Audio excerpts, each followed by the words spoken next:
محترم سامعین گرامی، جن ہستیوں اور شخصیات کا اسلام میں بڑا اہم نام ہے، بڑا کردار ہے، بڑی قربانیاں ہیں، ان میں سے ایک سیدنا ابو بکر صدیق رضی اللہ تعالی عنہ ہیں۔ اور یہ وہ شخصیت ہیں جو پہلے دن سے نبی کریم صلی اللہ علیہ وسلم کے ساتھ جڑ گئے اور ہر موقع پر آپ کے ساتھ رہے، آخر دم تک نبی کریم صلی اللہ علیہ وسلم کا ساتھ نبھایا، اور نبی کریم صلی اللہ علیہ وسلم کے بعد اس امت کی قیادت سنبھالی، اور بہترین خلافت کا دور گزارنے کے بعد نبی کریم صلی اللہ علیہ وسلم کے ساتھ دفن ہوئے، اور قیامت تک نبی کریم صلی اللہ علیہ وسلم کا ساتھ ان کو نصیب رہے گا، اور قیامت کو نبی کریم صلی اللہ علیہ وسلم کے ساتھ اٹھیں گے اور ان کے ساتھ جنت میں جائیں گے۔ یہ کتنی بڑی سعادت کی بات ہے، کتنی بڑی عظیم شان ہے جو اللہ تبارک و تعالیٰ نے ابو بکر صدیق رضی اللہ تعالی عنہ کو عطا فرمائی۔ نبی کریم صلی اللہ علیہ وسلم نے فرمایا کہ میں نے جب اسلام کی دعوت پیش کی، اللہ کی توحید کا اعلان کیا، تو ہر آدمی نے کچھ نہ کچھ سوچا، غور و فکر کیا، کچھ انتظار کیا، کچھ توقف کیا، اور ابو بکر صدیق رضی اللہ تعالیٰ عنہ واحد شخصیت ہیں جنہوں نے فوراً اسلام قبول کیا اور کلمہ پڑھا۔ اتنا زیادہ اللہ تبارک و تعالیٰ نے ان کے سینے کو، ان کے دل کو اسلام کے لیے کھلا کر دیا تھا کہ ایک لمحے کے لیے انہوں نے سوچا نہیں ہے۔ جیسے ہی نبی کریم صلی اللہ علیہ وسلم نے نبوت کا اعلان کیا، اللہ کا پیغام پہنچایا، فوراً انہوں نے اسلام قبول کیا۔ تو سب سے پہلے جنہوں نے اسلام قبول کیا وہ ابو بکر صدیق رضی اللہ تعالی عنہ ہیں۔ اور جو کسی کام کی، اچھے کام کی ابتدا کرتا ہے، آغاز کرتا ہے، تو اس کے بعد جتنے بھی لوگ اس کام میں اس کے شریک ہوں گے، سب کے اجر و ثواب میں اس کو بھی حصہ ملتا رہے گا۔ تو کتنی بڑی سعادت ہے سیدنا ابو بکر صدیق رضی اللہ تعالی عنہ کی کہ بعد میں سارے مسلمان ہونے والوں کے اجر و ثواب میں سے ان کو بھی حصہ مل رہا ہے، کیونکہ سب سے پہلے انہوں نے اسلام قبول کیا۔ مردوں میں، جوانوں میں اور بچوں میں سیدنا علی رضی اللہ تعالی عنہ اسلام قبول کیا سب سے پہلے۔ خواتین میں سیدنا خدیجہ رضی اللہ تعالی عنہا نے سب سے پہلے اسلام قبول کیا۔ غلاموں میں زید بن حارثہ رضی اللہ تعالی عنہ نے اسلام قبول کیا، اور اسلام قبول کرنے کے بعد مستقل طور پر اپنی ساری زندگی نبی کریم صلی اللہ علیہ وسلم کے لیے وقف کر دی۔ فرمایا نبی کریم صلی اللہ علیہ وسلم نے ان من امن الناس علی فی صحبتہ و مالہ ابو بکر، بخاری مسلم کی روایت، میں کہ سب سے زیادہ جس کا مجھ پر احسان ہے مالی لحاظ سے اور ساتھ نبھانے کے لحاظ سے، ساتھ رہنے کے لحاظ سے، وہ ابوبکر صدیق رضی اللہ تعالی عنہ ہیں۔ یہ نبی کریم صلی اللہ علیہ وسلم نے ان کو سرٹیفکیٹ عطا فرمایا، اور فرمایا نبی کریم صلی اللہ علیہ وسلم نے کہ اگر میں نے دنیا میں صحابہ اکرام میں سے کسی کو اپنا خلیل بنانا ہوتا، دلی دوست بنانا ہوتا،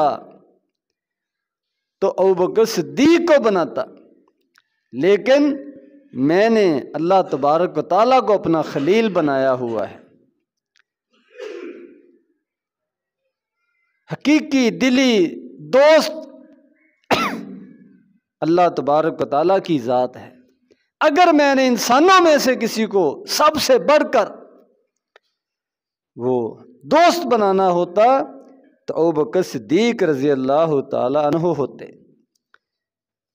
کتنا مقام ہے نبی کریم صلی اللہ علیہ وسلم کی زبانی جو ان کو حاصل ہوا۔ ایک دفعہ نبی کریم صلی اللہ علیہ وسلم نے پوچھا صحابہ کرام سے، من اصبح منکم الیوم صائما، تم میں سے آج کس کا روزہ ہے؟ تو ابوبکر صدیق رضی اللہ تعالی عنہ نے عرض کی کہ میرا روزہ ہے۔ ایک مرتبہ نبی کریم صلی اللہ علیہ وسلم نے پوچھا کہ آج تم میں سے کسی نے جنازے میں شرکت کی ہو؟ تو ابوبکر صدیق رضی اللہ تعالیٰ عنہ نے عرض کی میں نے کی ہے۔ ایک مرتبہ نبی کریم صلی اللہ علیہ وسلم نے سوال کیا کہ آج کسی نے کسی مسکین کا تعاون کیا ہو، اس کی مدد کی ہو؟ تو سیدنا ابوبکر صدیق رضی اللہ تعالی عنہ نے عرض کیا کہ میں نے کی ہے۔ نبی کریم صلی اللہ علیہ وسلم نے سوال کیا آج کسی نے کسی مریض کی عیادت کی ہو، بیمار پرسی کی ہو؟ تو سیدنا ابوبکر صدیق رضی اللہ تعالی عنہ نے عرض کیا کہ میں نے کی ہے۔ تو ایسے ہی صدیقیت کا مقام حاصل نہیں ہو جاتا۔ سب سے اعلیٰ درجہ صحابہ کرام میں سے ابوبکر صدیق کو ایسے ہی حاصل نہیں ہوا۔ انہوں نے اپنے عمل سے، اپنے کردار سے یہ ثابت کیا ہے کہ وہ سب سے اعلیٰ ہے، سب سے بڑھ کر ہے۔ جو بھی نیکی کا کام ہوتا وہ سب سے آگے ہوتے، اور ہر موقع پر نبی کریم صلی اللہ علیہ وسلم کے ساتھ ہوتے۔ ایک دفعہ نبی کریم صلی اللہ علیہ وسلم نے جنگ کے لیے، غزوے کے لیے، جہاد کے لیے تعاون جمع کرانے کا حکم دیا۔ تو سیدنا عمر رضی اللہ تعالیٰ عنہ نے کہتے ہیں میں نے دل میں سوچا کہ ہمیشہ ابوبکر صدیق رضی اللہ تعالیٰ عنہ ہم سے ہر کام میں پہل کر جاتے ہیں، آگے بڑھ جاتے ہیں۔ آج شاید میں ان سے آگے بڑھ جاؤں، اس وقت میرے پاس بہت زیادہ مال ہے تو میں نبی کریم صلی اللہ علیہ وسلم کی خدمت میں پیش کروں گا تو سب سے بڑھ جاؤں گا، ابوبکر صدیق سے ہی بڑھ جاؤں گا۔ تو انہوں نے اپنی ساری دولت کا نصف آدھا حصہ لا کر نبی کریم صلی اللہ علیہ وسلم کے پاس رکھ دیا۔ تو آپ نے پوچھا کہ کچھ گھر کے لیے بھی رکھا ہے؟ کہنے لگے جی میں آدھا رکھ کر آیا ہوں، آدھا لے آیا ہوں، اور اپنے دل میں خوش ہو رہے تھے کہ میں نے بہت مار کا سر انجام دیا ہے۔ تو ابوبکر صدیق رضی اللہ تعالیٰ عنہ نے جب اپنا تعاون پیش کیا تو نبی کریم صلی اللہ علیہ وسلم نے پوچھا کہ ابوبکر صدیق کچھ گھر کے لیے بھی چھوڑ آئے ہو؟ کتنا رکھ آئے ہو گھر میں، کتنا لے کر آئے ہو؟ انہوں نے کہا میں سارا لے آیا۔ تو عمر رضی اللہ تعالیٰ عنہ کہتے ہیں کہ میں سمجھ گیا کہ ابوبکر صدیق سے ہم نہیں بڑھ سکتے۔ جو اللہ تبارک و تعالیٰ نے ان کو جذبہ دیا ہے، شوق دیا ہے، جو سمجھ دی ہے، ہم اس تک نہیں پہنچ سکتے۔ اسی لیے نبی کریم صلی اللہ علیہ وسلم کی وفات کے بعد جب خلافت کا مسئلہ پیدا ہوا تو سب سے پہلے سیدنا عمر رضی اللہ تعالی عنہ نے اٹھ کر ان کی بیعت کی تھی کہ نبی کریم صلی اللہ علیہ وسلم نے ابوبکر صدیق رضی اللہ تعالی عنہ کو ہماری مسجد کا مصلی کا امام بنایا ہے، دین کا نماز کا امام بنایا ہے، تو ہم سیاست کا امام بھی انہی کو بناتے ہیں۔ تو عمر رضی اللہ تعالی عنہ جو خود وقت کے بہت بڑے خلیفہ تھے، بڑے دین کی فہم اور سوچ رکھنے والے تھے، تو وہ ابوبکر صدیق رضی اللہ تعالیٰ عنہ کو اپنے اوپر ترجیح دیتے ہیں۔ سب سے پہلے ان کے ہاتھ میں اپنا ہاتھ دے کر ان کی بیعت کرتے ہیں، اور پھر دوسرے صحابہ کرام بھی ان کی بیعت کرتے ہیں۔ تو یہ بہت بڑی ان کے لیے سعادت ہے کہ نبی کریم صلی اللہ علیہ وسلم کے بعد اس امت کی قیادت ان کے حصے میں آئی، اور یہ کوئی آسان کام نہیں تھا۔ آپ کی وفات پر نہایت صدمے والی صورتحال تھی، غم والی صورتحال تھی، اور کئی قبائل جو نئے نئے مسلمان ہوئے تھے انہوں نے ویسے ہی مرتد ہونے کا اعلان کر دیا، زکوٰۃ دینے سے انکار کر دیا۔ ایک طرف مسلمانوں پر غم کی کیفیت ہے، دوسری طرف قبیلوں کے قبیلے یہ اسلام کے خلاف مرتد ہونے کا اعلان کر رہے ہیں۔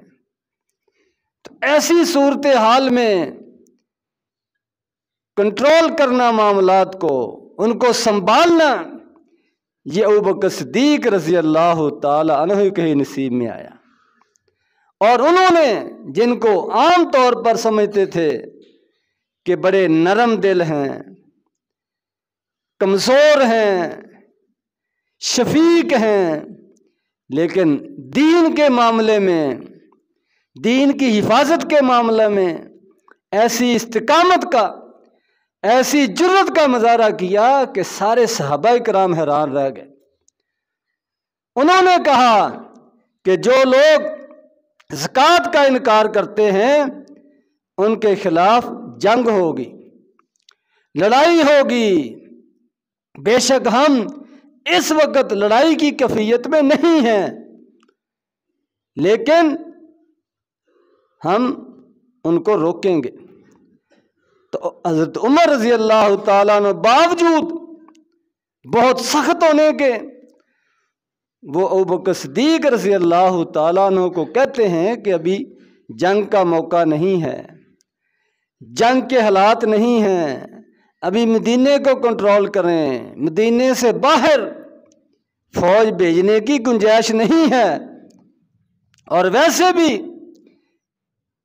زکوٰۃ کی انکار کی وجہ سے ان کے خلاف قتال کرنا، جنگ کرنا شاید یہ بھی مناسب نہیں ہے۔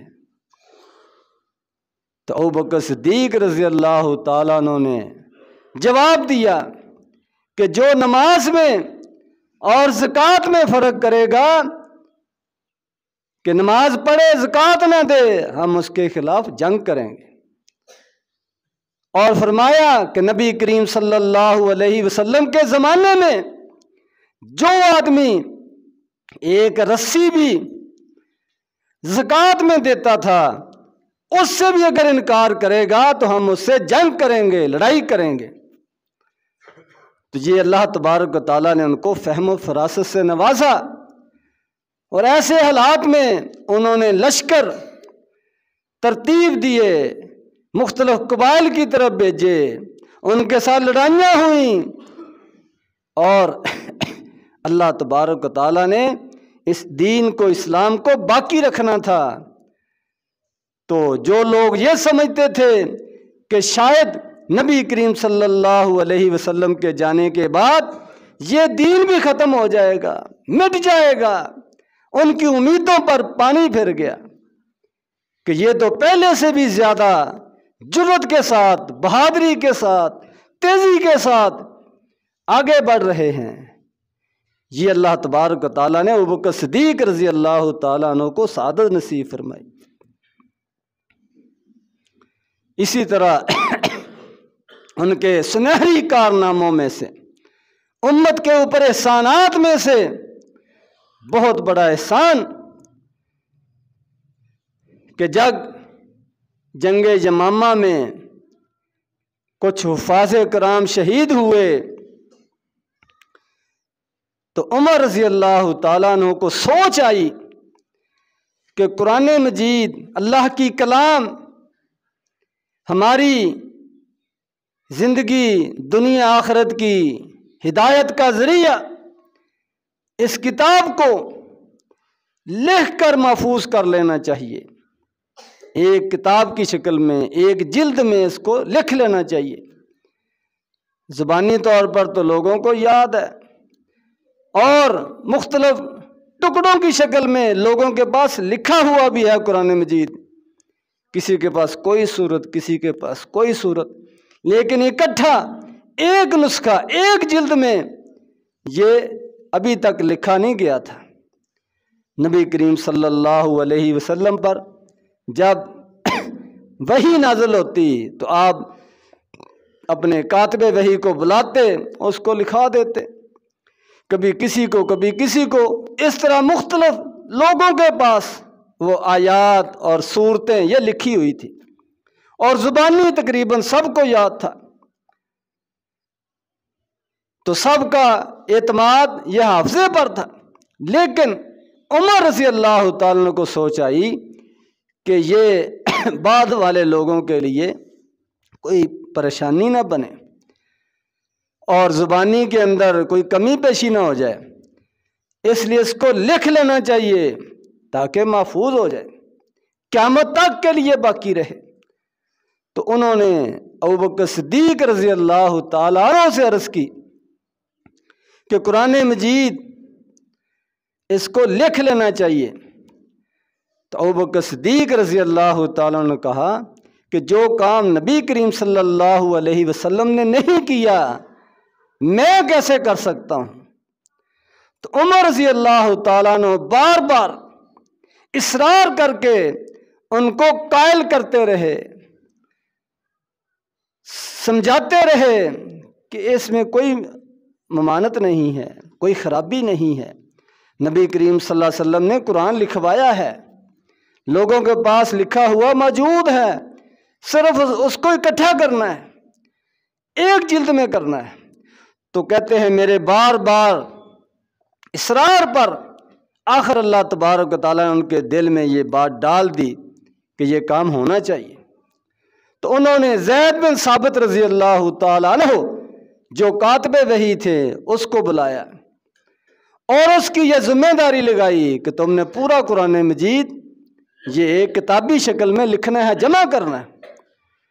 تو انہوں نے بھی آگے سے یہی عذر بیان کیا کہ پہلی بات تو یہ ہے کہ نبی کریم صلی اللہ علیہ وسلم نے اس طرح اکٹھا جمع نہیں کیا، اور دوسری بات یہ ہے کہ میں کمزور آدمی ہوں، بہت بڑی ذمہ داری ہے، میں یہ کام نہیں کر سکتا۔ اس کی جگہ پر آپ مجھے کسی پہاڑ کے بارے میں حکم دیں کہ اس کو کھود کھود کر ایک جگہ سے دوسری جگہ منتقل کرنا ہے، میں وہ کام قبول کر لوں گا۔